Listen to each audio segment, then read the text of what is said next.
Assignment एक ऐसा नाम है जो आम तौर पे टेक्निकल है और आम व्यक्तियों को पता नहीं होता क्या होता है इसमें।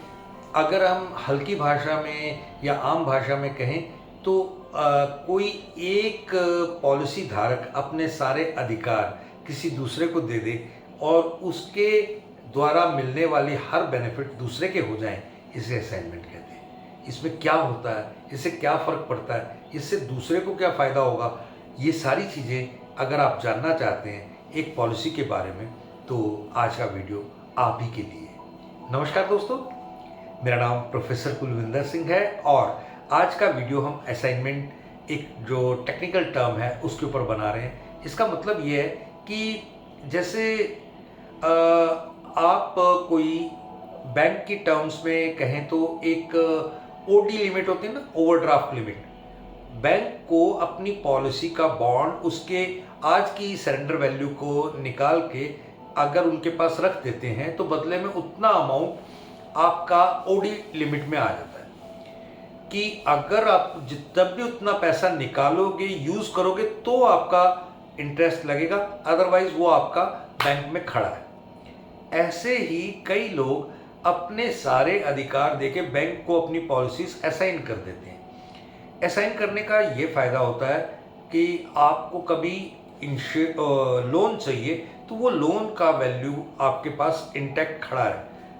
ये बैंक से ही लेना है तो मैं तो सजेस्ट करूँगा कि आप डायरेक्ट इंश्योरेंस कंपनी से लो, लेकिन कईयों की कुछ ज़रूरतें इस तरह की होती हैं जो कॉरपोरेट्स हैं तो उस अकॉर्डिंग्स में हो सकता है ये डिफरेंटली वर्क करे। लेकिन आप LIC से लेते हैं तो उसके बेनिफिट्स ज़्यादा भी हैं और कंट्रोल भी आपके हाथ में रहता है। एक बड़ी बात यह है कि जब अगर आप बैंक के नाम असाइन करते हैं या किसी के भी नाम असाइन करते हैं तो उसमें क्या होता है, आपके सारे जो उसके राइट्स थे उसके नाम हो गए। अब जब दोबारा पेमेंट करके आप उससे रिलीज़ करा लेते हैं, भाई आपने पैसे दे दिए, NOC ले लिया, KYCs दोबारा होंगे। KYC कहते हैं नो योर क्लाइंट, जितने भी पैन कार्ड, आधार कार्ड, चेक या बाकी फ़ोटोग्राफ वगैरह जो चीज़ें भी साथ में लगनी है वो सारी चीज़ें दोबारा बैंक या LIC में सबमिट करा के उसको आप अपडेट कराते हैं। लेकिन एक चीज़ रह जाती है, वो चीज़ होती है नॉमिनेशन, क्योंकि जब आपने उनको दिया तो टाइटल ओपन हो गया। अब वापस आने के बाद उसका जो नॉमिनेशन है ना वो री नॉमिनेट करना पड़ता है। अगर आपने उसका नॉमिनेशन नहीं कराया और इन बिटवीन किसी पॉलिसी होल्डर को हादसे का शिकार होकर वो नहीं रहता तो ये आप उसके बेनिफिट्स जो हैं वो प्रोसीड्स उसके नॉमिनी को नहीं मिलेंगी। क्यों? नॉमिनी ओपन हो गया। असाइनमेंट की प्रोसेस में ये ऐसा होता है।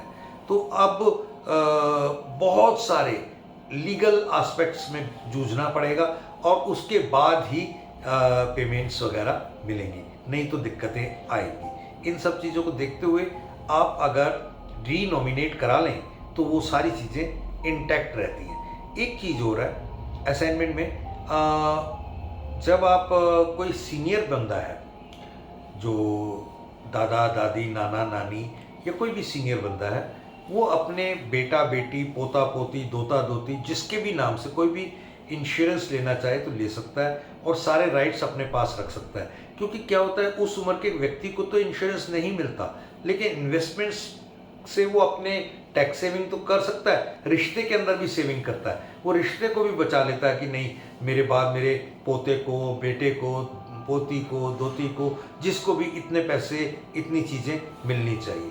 तो वो असाइनमेंट करके वो चीज़ भी आप कर सकते हैं। ये कैसे होती है ये हम आपको प्रॉपरली गाइड कर देंगे।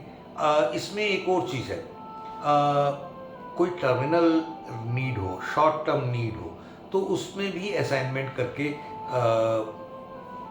फंड्स को अरेंज किया जा सकता है।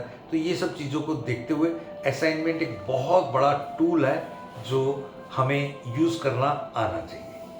तो इसके बारे में अगर आपको कोई और डिटेल्स चाहिए तो आप हमें कांटेक्ट कर सकते हैं। और अगर आपको लगता है कि ऐसी समस्या तो यार वो फलाने के साथ आई, इसके साथ आई, उसके साथ आई, पैसे की नीड या बच्चों के लिए कुछ इन्वेस्ट करना, या बहुत सारे ऐसे चीज़ जिसमें उनको खुद को इंश्योरेंस मिल ही नहीं सकता था। तो आप हमें कांटेक्ट करें, उन्हें हमारा वीडियो सेंड करें, तो उन्हें भी फ़ायदा होगा।